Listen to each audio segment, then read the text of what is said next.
Shalom teman-teman, welcome back dalam ibadah live streaming remaja GKA Elion. Senang sekali boleh kembali menyapa teman-teman dan kita bersyukur kalau Tuhan masih boleh berikan kepada setiap kita kesehatan di dalam masa-masa seperti ini. Dan hari ini teman-teman kita akan kembali melanjutkan seri Back to School series kita yang kedua yaitu Open Register. Mari sebelum kita memasuki ibadah, saya ajak setiap kita untuk boleh mempersiapkan hati, kita mengambil waktu teduh. Dan kiranya sungguh sukacita surga menyertai setiap kita.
Shalom teman-teman, mari kita tinggikan Allah kita karena Dialah Allah yang layak untuk ditinggikan dan kasih-Nya yang begitu besar kepada setiap kita yang mau mati menebus dosa kita.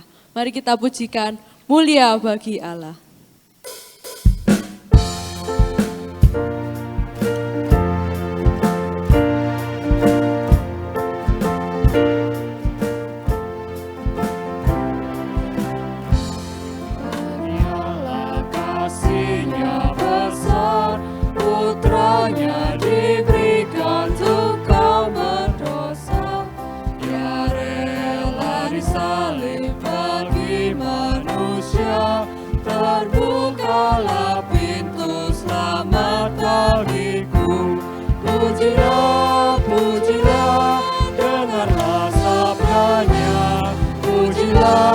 Pujilah, umat bergiranglah, menghadap Allah di antara anaknya, dapatlah penebusan mulia baginya.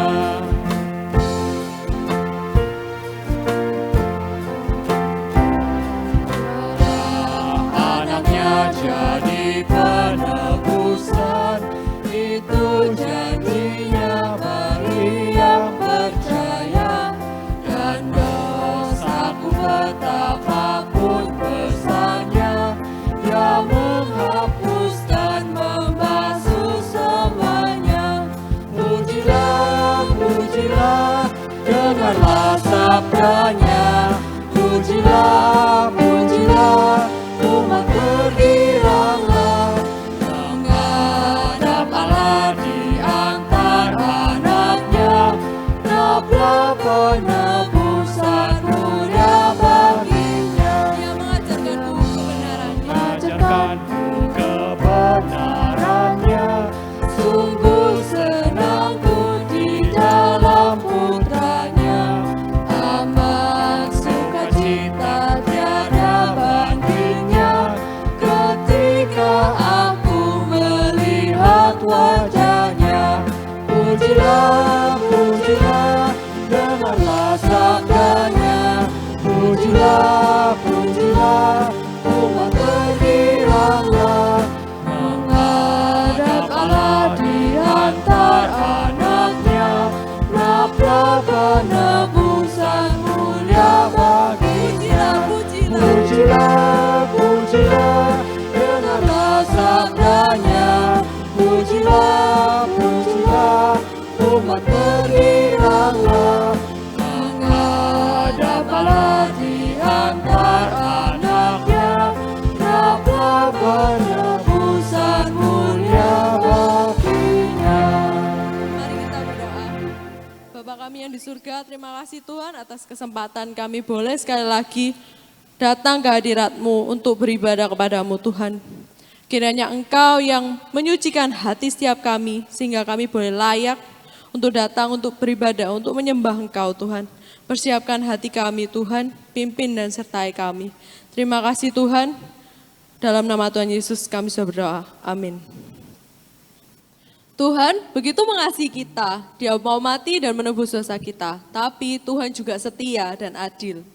Dia mengasihi kita, tapi kita juga harus hidup seturut dengan firman Tuhan. Dan gak mau lagi hidup sesuai dengan aturan dunia. Pilihanku.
Setia dan adil, Kau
Ya, selamat pagi teman-teman yang ada di rumah. Perkenalkan saya Miss Fitri, saya guru BP di sekolah ini. Nah, hari ini saya mau open registration, buka pendaftaran. Saya berharap teman-teman di rumah akan tertarik untuk mendaftarkan suatu sekolah kehidupan yang masternya sangat luar biasa. Oleh karena itu, sebelum saya menjelaskan segala sesuatunya, saya mengajak kita bersama untuk berdoa. Mari kita berdoa. Bapa dalam surga, berkati kami anak-anak-Mu yang akan bersama-sama belajar kebenaran firman Tuhan. Biarlah kami tahu Tuhan bahwa umpama sebuah pendidikan, sebuah sekolah kehidupan ini harus terus dipelajari. Ada banyak hal yang harus kami kerjakan, tapi terlebih sudah jauh lebih banyak bagian yang Tuhan lakukan untuk kami. Tuhan berbicaralah kepada kami melalui firman-Mu, biarlah Engkau yang menolong hamba-Mu yang akan menyampaikan kebenaran firman-Mu. Juga anak-anak-Mu di rumah berkatilah supaya apa yang disampaikan sungguh menjadi berkat dan kami boleh bersama-sama bertumbuh di dalam Tuhan dan terlebih menjadi murid Kristus. Terima kasih Tuhan, hanya di dalam nama Tuhan Yesus kami berdoa dan mengucap syukur. Amin.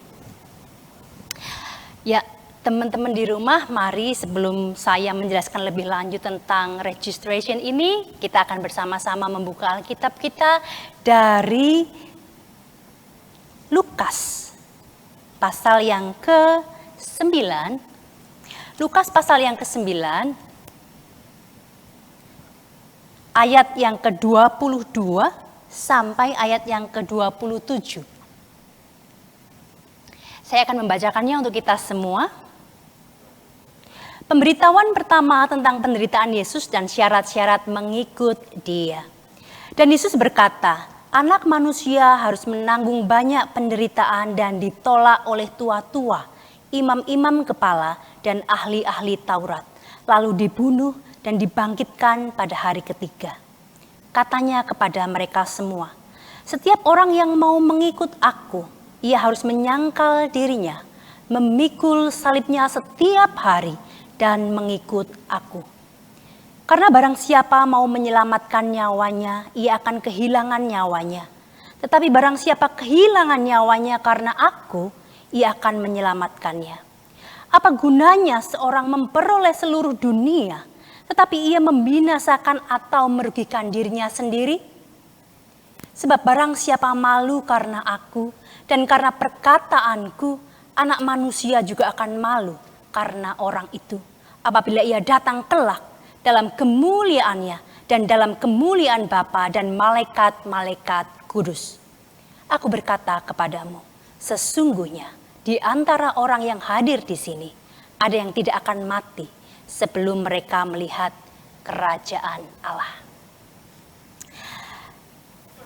Teman-teman semua, beberapa minggu yang lalu, Ketua kelas kalian, Ko Krisna, sudah menjelaskan panjang lebar ya tentang alasan mengapa sih kita harus mengikut Kristus, mengapa sih kita harus menjadi murid Kristus. Masih ingat nggak? Paling tidak ada 2 alasan. Yang pertama, agar kita itu pintar.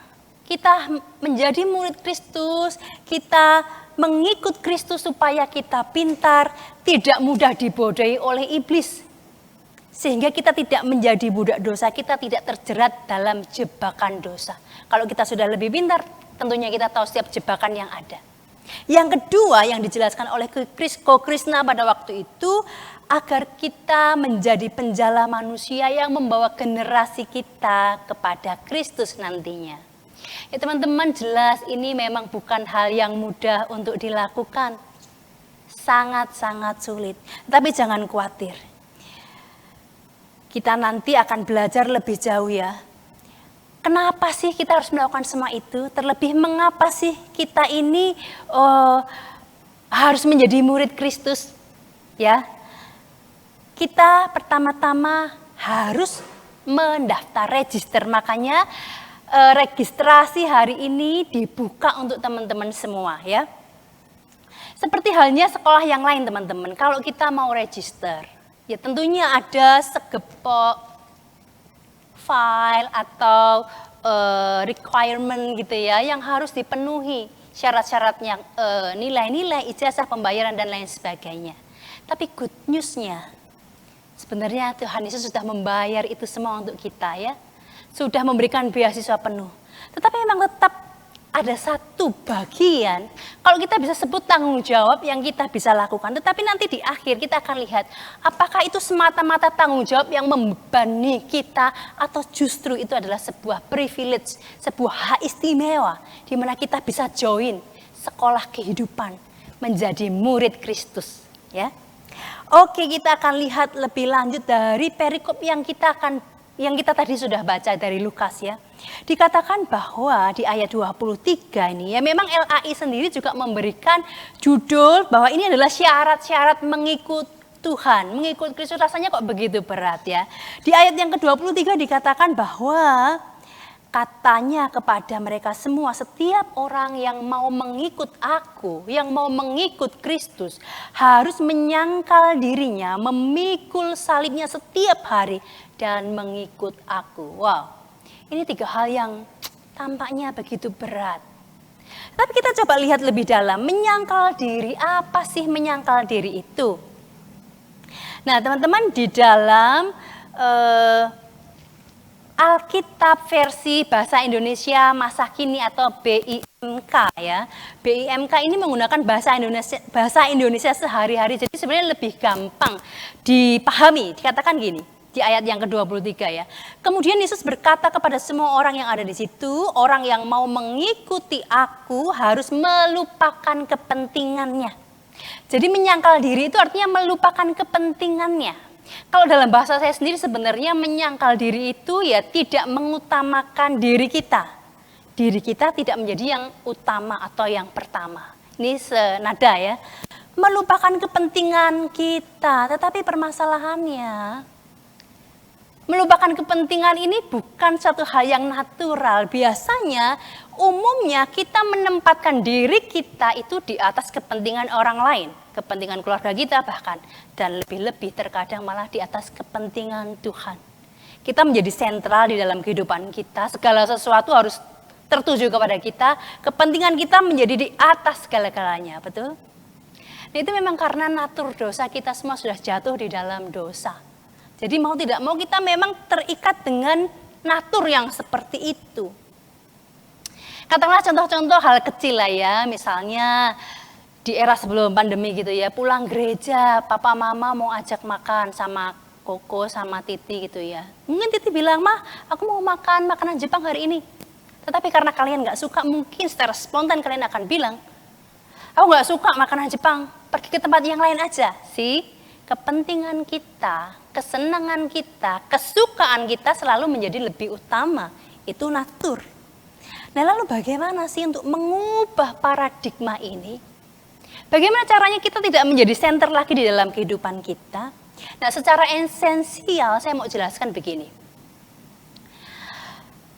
Seperti tadi kita sadari bahwa setiap kita memang terikat oleh yang namanya dosa. Tetapi ketika kita percaya kepada Yesus, kita tahu Dia sudah menebus kita. Menebus sepenuhnya, lunas seluruhnya. Bukan dengan harta, benda, tetapi dengan nyawanya sendiri. Meaning sebenarnya memang kita itu tidak bisa mengusahakannya. Kita tidak mampu untuk melakukannya. Dan Kristus ini sudah menebus kita. Yang namanya kita sudah ditebus. Sesuatu sudah ditebus. Kita ini akhirnya jadi milik Kristus. Kristuslah yang seharusnya memiliki kita seutuhnya, sepenuhnya. Karena kita sudah dibayar lunas. Nah, oleh karena itu, Kristuslah yang seharusnya tinggal di dalam kita yang menjadi center. Itu paradigma yang harus diubah. Jadi ketika kita memang sudah percaya kepada Kristus, bukan lagi kita yang hidup di dalam diri kita. Bukan kita yang menjadi king, bukan kita yang menjadi queen di dalam hati kita, di dalam hidup kita. Tetapi Kristus. Ya karena Kristus sudah membayarnya. Penuh, lunas. Ingat ya. Nah, teman-teman, disinilah kita bisa mulai menyangkal diri yang artinya tadi apa? Melupakan kepentingan kita. Kepentingan kita bisa menjadi nomor 2, nomor 3, bahkan nomor sekian. Yang utamanya adalah kepentingan Kristus. Yang ada adalah Kristus menjadi center kehidupan kita. Itu hal yang pertama. Hal yang kedua yaitu dikatakan memikul salib. Wah, ini sudah kedengarannya aja sudah creepy gitu ya. Berat memikul salib. Wow. Nah, memang ketika Tuhan Yesus memberikan perintah ini dalam latar belakang budaya pada waktu itu di mana bangsa Israel, orang-orang Yahudi itu ya berada di bawah pemerintahan Romawi, penjajahan Romawi. Nah, salah satu hukuman yang diberikan oleh pemerintah Romawi pada waktu itu adalah hukuman salib. Hukuman yang memang cukup kejam ya. Nah, tetapi kenapa hukuman diberikan? Karena memang ada orang-orang yang membantah, yang menentang, yang tidak tunduk kepada pemerintahan Romawi. Sehingga kalau yang paling parah itu, paling kejahatannya paling besar, itu akan dihukum dengan hukuman salib. Nah, hukuman salib ini memang ada filosofinya teman-teman ya. Ketika seseorang dijatuhi hukuman salib itu artinya hukuman mati. Dia harus membawa salibnya dari tempat, dia harus memikulnya sampai ke tempat penyalipan. Filosofinya apa sih? Ketundukan di sana.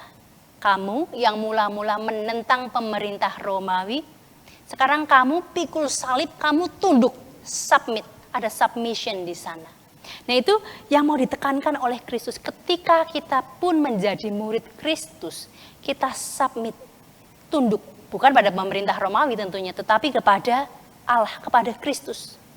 Nah, tetapi bukan hanya itu teman-teman. Kita tahu bahwa Kristus sendiri sudah memberikan contoh hidup. Teladan yang penuh, yang nyata. Bahwa Kristus juga submit kepada kehendak Bapanya, kepada kehendak Allah. Ketika dia harus menanggung cawan murka Allah dalam penyalipan. Dia taat, dia tunduk. Tidak satu detik pun, tidak satu kali pun dia membantah Allah. Jadi Allah sudah memberikan teladan yang nyata.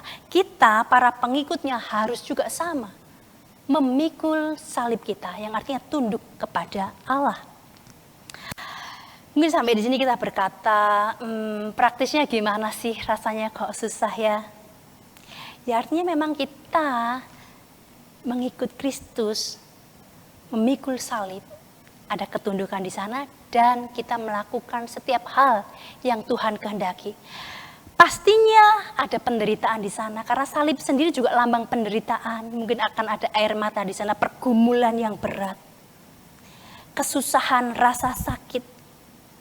Nah, sekali lagi teman-teman, memang kenyataannya default setting kita ini menolak yang namanya sakit, menolak yang namanya air mata, yang namanya kesusahan. Itu kita rasanya kalau bisa jauh-jauh deh. Ya kan? Kita maunya yang enak, yang nyaman. Untuk hal itu di Alkitab pun sebenarnya juga sudah ada contoh-contoh yang nyata. Orang mau mengikut Yesus, tetapi sebentar, kalau harus memikul salib, menyangkal diri, mengikuti dia setiap hari, itu berat. Tapi kita mau belajar dari bagian itu ya. Coba kita buka dari Lukas pasal yang ke-9 ayat yang ke-57. Di sini ada orang-orang yang mau mengikut Tuhan, tetapi ternyata tidak mau mengerjakan bagian. Lihat ya, Lukas pasal 9 ayat 57 sampai yang ke-62 saya bacakan untuk kita semua. Hal mengikut Yesus. Ketika Yesus dan murid-muridnya melanjutkan perjalanan mereka, berkatalah seorang di tengah jalan kepada Yesus, "Aku akan mengikut engkau, kemana saja engkau pergi." Yesus berkata kepadanya, "Serigala mempunyai liang dan burung mempunyai sarang, tetapi anak manusia tidak mempunyai tempat untuk meletakkan kepalanya." Lalu ia berkata kepada seorang lain, "Ikutlah aku." Tetapi orang itu berkata, "Izinkanlah aku pergi dahulu menguburkan Bapakku." Tetapi Yesus berkata kepadanya, "Biarlah orang mati menguburkan orang mati, tetapi engkau pergilah dan beritakanlah kerajaan Allah di mana-mana." Dan seorang lagi berkata, "Aku akan mengikut engkau Tuhan, tetapi izinkanlah aku pamitan dahulu dengan keluargaku." Tetapi Yesus berkata, setiap orang yang siap untuk membajak, tetapi menoleh ke belakang, tidak layak untuk kerajaan Allah. Teman-teman mungkin ketika membaca bagian ini kita kurang ngerti ya. Kok bisa sih? Mau nguburin bapaknya dulu masa enggak boleh baru ikut Yesus? Terus mau pamitan dulu ke keluarganya, masa nggak boleh sih? Nah, untuk memahami itu memang kita harus tahu sedikit konteksnya lah ya. Ketika orang itu mengatakan, aku mau nguburin papaku dulu ya, itu tidak berarti bahwa papanya pada waktu itu sedang meninggal dan dia mau menguburkan papanya, bukan seperti itu. Artinya adalah, aku mau ikut engkau Tuhan, tapi nanti dulu. Nanti ya, kalau papaku sudah meninggal, meaning kewajibanku sudah selesai di keluarga, baru aku mengikut engkau. Yang lain lagi, aku pamitan dulu lah ya, minta izin dulu pada keluarga. Sama, itu artinya nanti Tuhan. Di sini kita bisa melihat bahwa mengikut Tuhan bukanlah prioritas mereka, bukan top priority, tapi sesuatu yang nanti. Kalau kita ingat ada kuadran kebutuhan gitu ya, ada yang important, not important, urgent, not urgent. Mengikut Tuhan itu mungkin jadi not important atau not urgent, bisa nanti lah. Nah itu tidak Tuhan inginkan. Karena ketika mengikut Tuhan, menjadi murid Kristus, yang diperlukan adalah totalitas, sepenuhnya. Tuhan tidak mau setengah-setengah, teman-teman. Kalau mau ikut, ikut sepenuhnya. Tuhan menjadi sentral, menjadi utama. Nah makanya teman-teman, kadang-kadang itu saya merasa begitu sedih sekali ya. Ketika hal-hal yang berkaitan dengan menjadi murid Yesus, berkaitan dengan hal-hal rohani, pertumbuhan rohani, itu seringkali ditempatkan di level yang paling bawah. Ya atau mungkin sedang-sedang.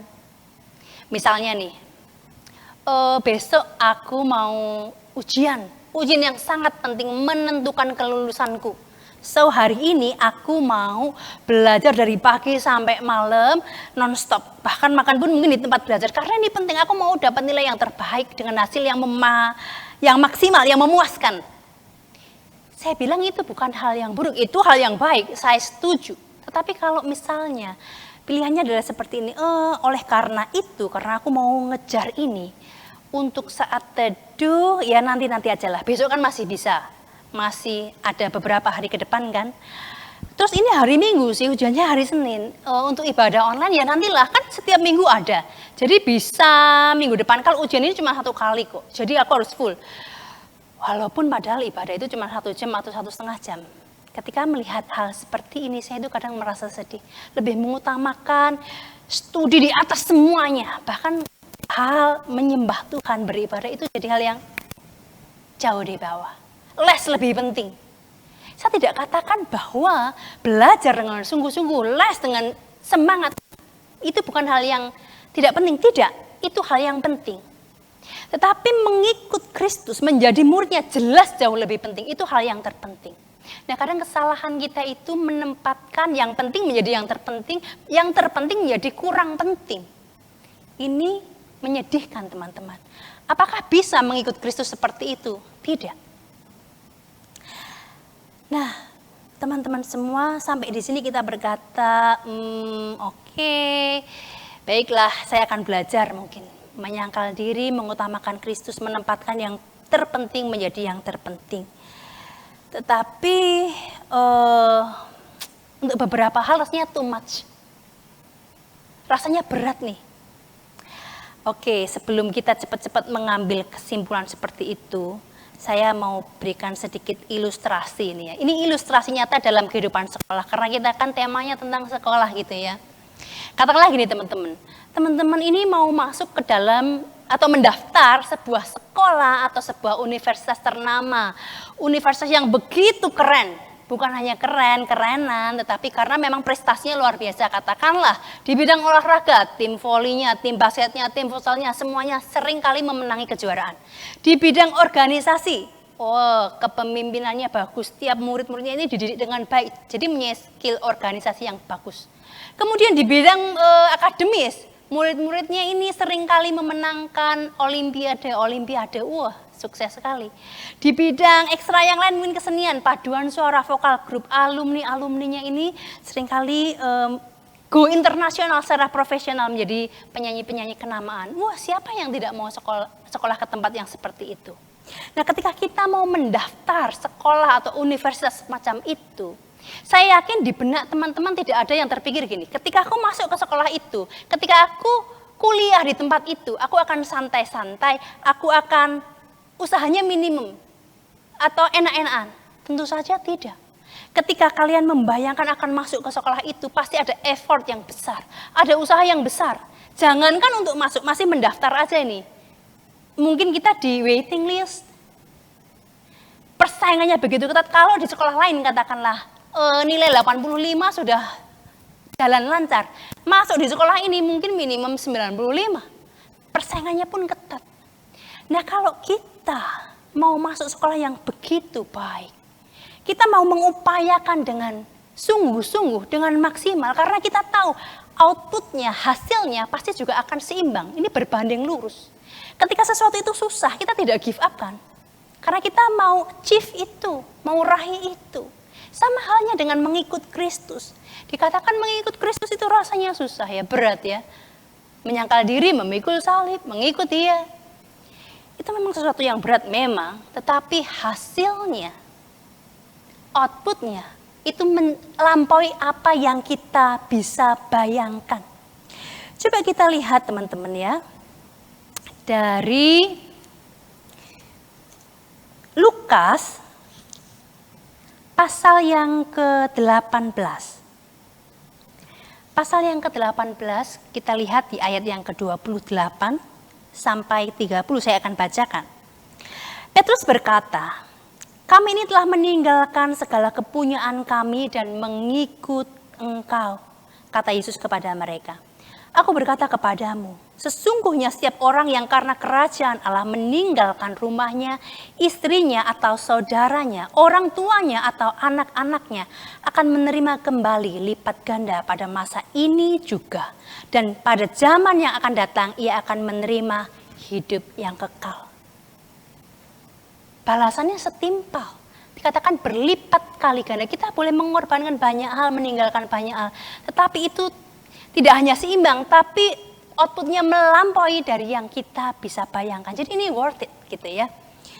Nah teman-teman, sayangnya kita ini terjebak pada pemikiran dunia yang menganggap bahwa mengikut Kristus, menjadi muridnya itu hal-hal yang sangat tidak signifikan, memberatkan saja, menyusahkan saja. Alkitab katakan itu adalah suatu ironi kehidupan. Karena dikatakan apa? Di ayat yang ke-24 di pasal yang ke-9 tadi dikatakan,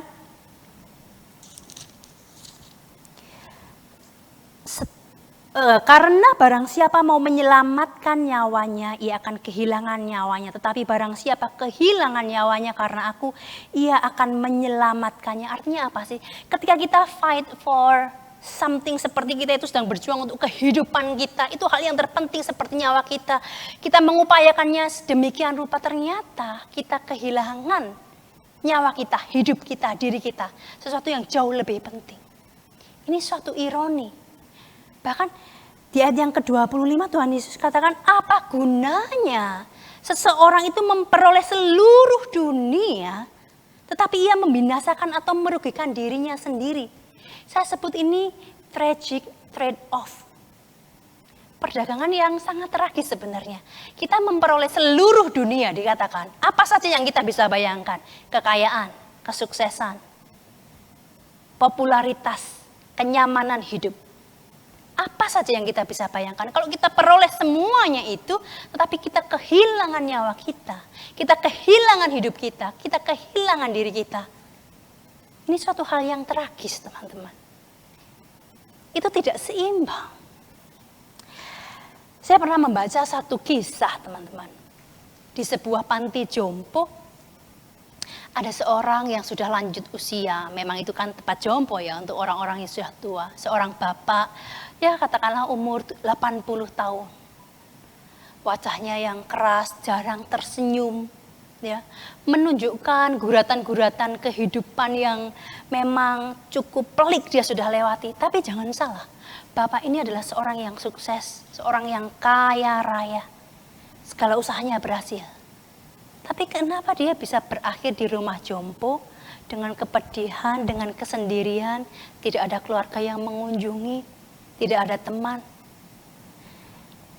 Dia saksikan begini, ketika dia muda, dia mengejar apa yang menjadi cita-citanya yang menjadi idealismenya dia, menjadi kaya, menjadi sukses, mempunyai banyak perusahaan, itu yang dia kejar. Itu yang menjadi hal yang terpenting di dalam kehidupannya.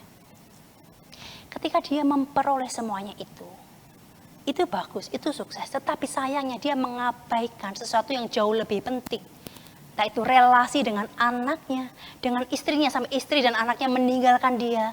Jangankan relasi dengan keluarga, terlebih lagi relasi dengan Tuhan itu bukan menjadi prioritas sama sekali. Hidupnya kosong. Ketika dia sudah sampai di tangga tertinggi, ibarat orang naik tangga di atas, sudah sampai di atas.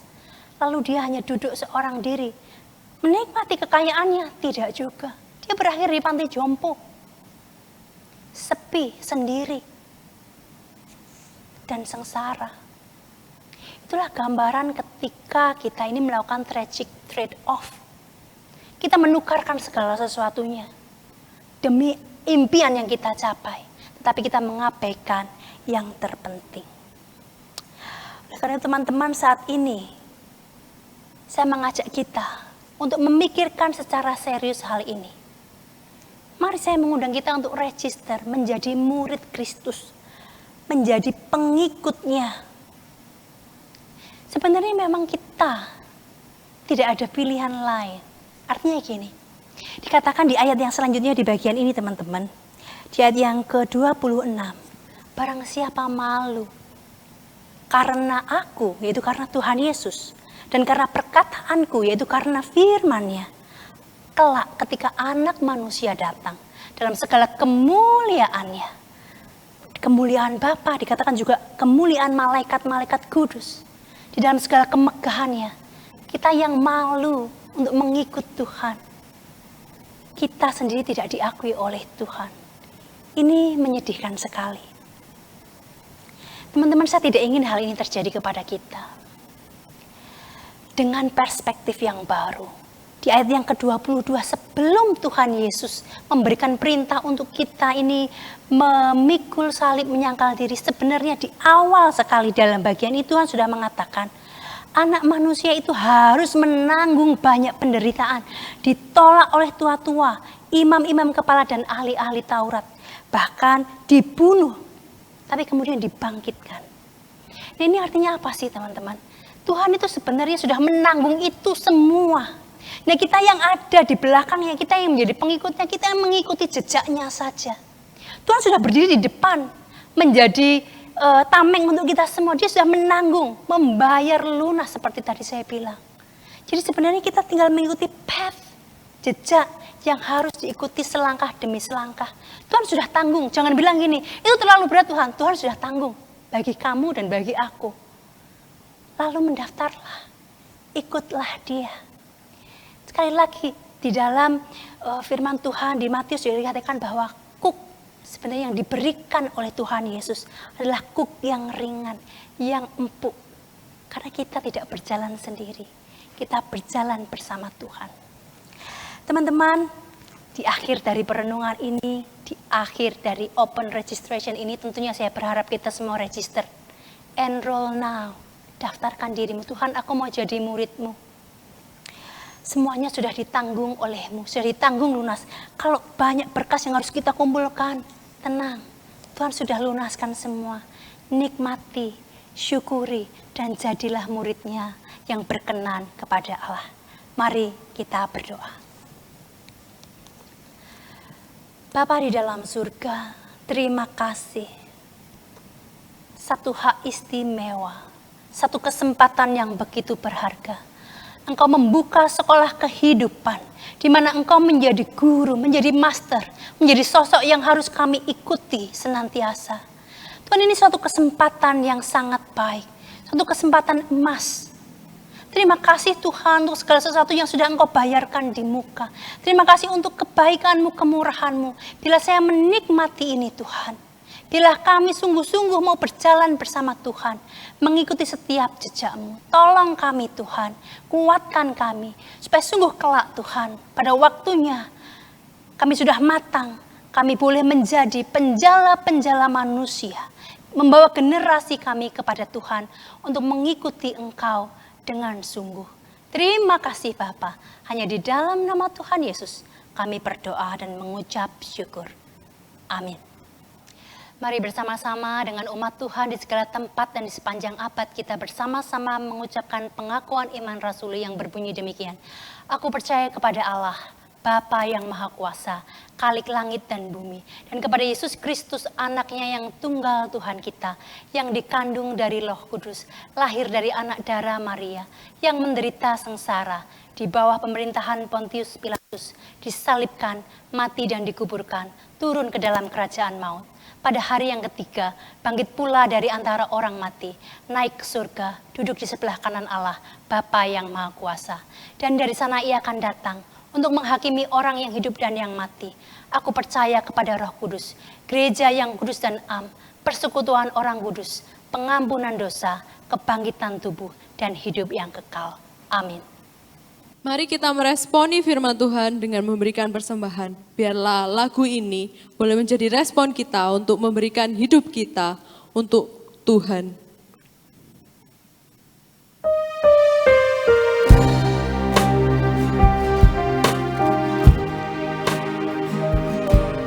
Christ is enough.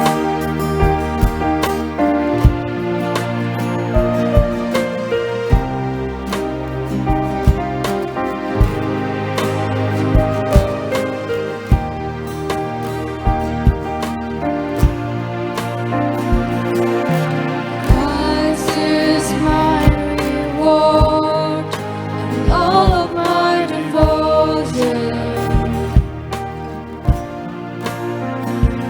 Now there's nothing in this world that can ever satisfy. Through every trial, my soul will sing. No turning back. I've been set free. Christ is enough for me. Christ is enough for me. Christ is enough for me.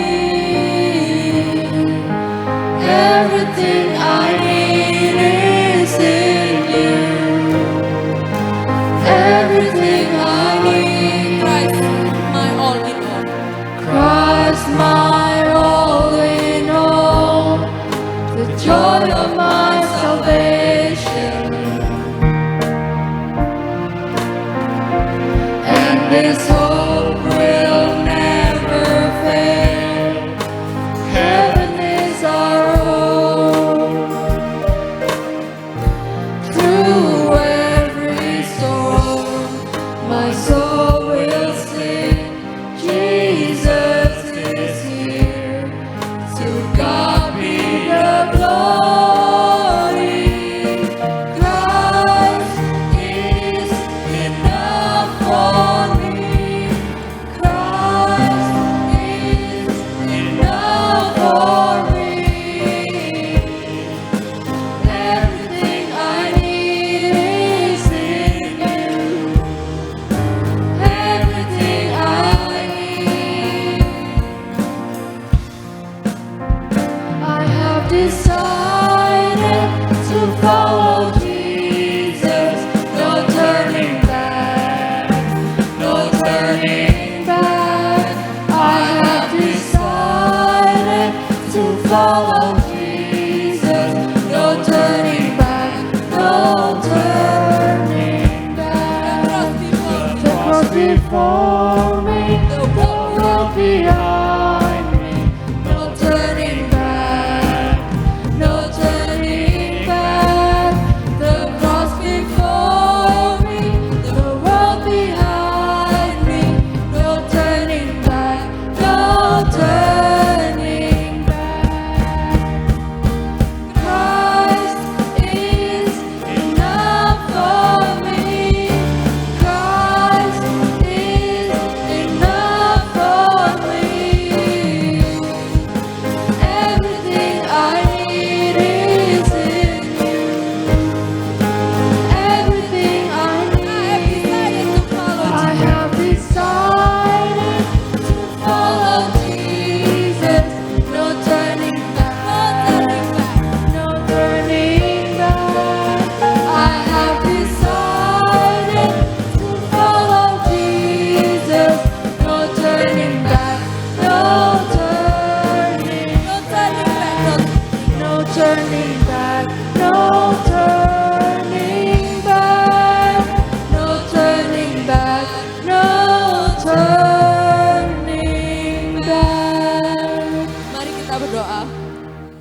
kami yang di surga, terima kasih Tuhan atas kasih penyertaan-Mu dalam setiap hidup kami Tuhan. Biarlah persembahan kami ini boleh membangun kerajaan-Mu semakin luas dan setiap orang boleh merasakan kasih-Mu melalui setiap persembahan kami, bahkan melalui hidup kami Tuhan.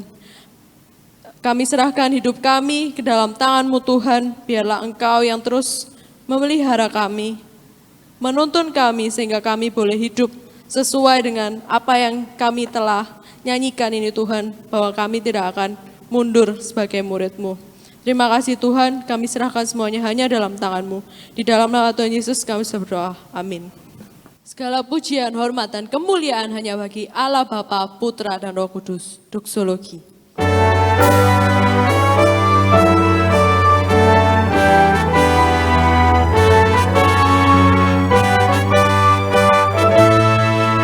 Puji Allah Bapa Putra, puji Allah Roh Kudus, ketiganya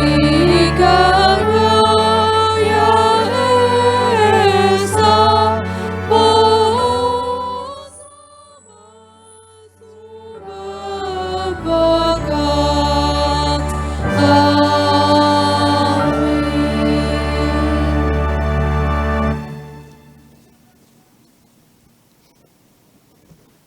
Ya teman-teman, firman Tuhan hari ini mengingatkan kita, memberitahu kita bahwa kita tidak lagi memiliki sebuah kewajiban untuk kita bayar.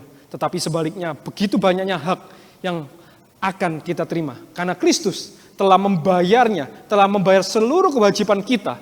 Dan kita hanya perlu menerima hak kita untuk menjadi murid-muridnya. Terimalah hak itu teman-teman. Dan kiranya kuasa Tuhan berkat Tuhan boleh menyertai setiap kita dimanapun kita berada. Kiranya kasih karunia daripada Allah Bapa yang begitu mengasihi kita, sehingga Ia berikan Kristus Anak yang tunggal untuk boleh menebus kita, membayar segala kewajiban kita, dan memberikan kita hak-hak luar biasa, hak-hak istimewa termasuk Roh-Nya yang diberikan kepada setiap kita untuk menolong kita menjadi murid-muridnya. Mulai sampai saat ini, sampai Tuhan datang kedua kali.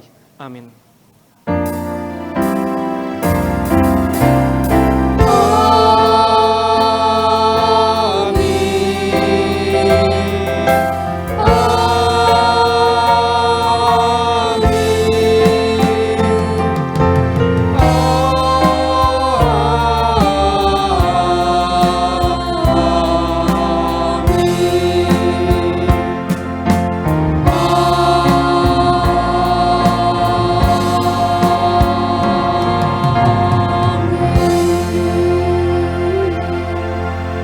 Teman-teman remaja, ibadah minggu kita pada hari ini udah selesai. Ada satu pengumuman yang ingin Ko Krisna sampaikan, bahwa di dalam YouTube ini saya mau mengajak setiap kita untuk bisa berinteraksi. Bagi teman-teman yang memiliki pertanyaan-pertanyaan tentang seputar iman Kristen, teman-teman boleh meninggalkan di dalam kolom komentar, karena kalau kita akan melihat dan kita mungkin akan menjawabnya di dalam khotbah bulan depan mengenai bagaimana kita menjadi murid Kristus atau apapun itu. Supaya kita sungguh boleh benar-benar belajar di dalam momen ini, di dalam ibadah ini, walaupun kita online, kita boleh tetap aktif untuk kita boleh belajar melakukan kebenaran firman Tuhan.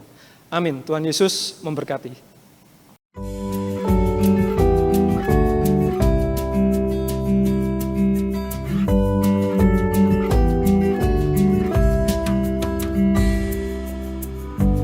Tuhanlah kekuatan dan mazmurku, Dia gunung batu dan keselamatanku. Hanya padamu hatiku percaya, Kaulah menara dan kota perlindungan.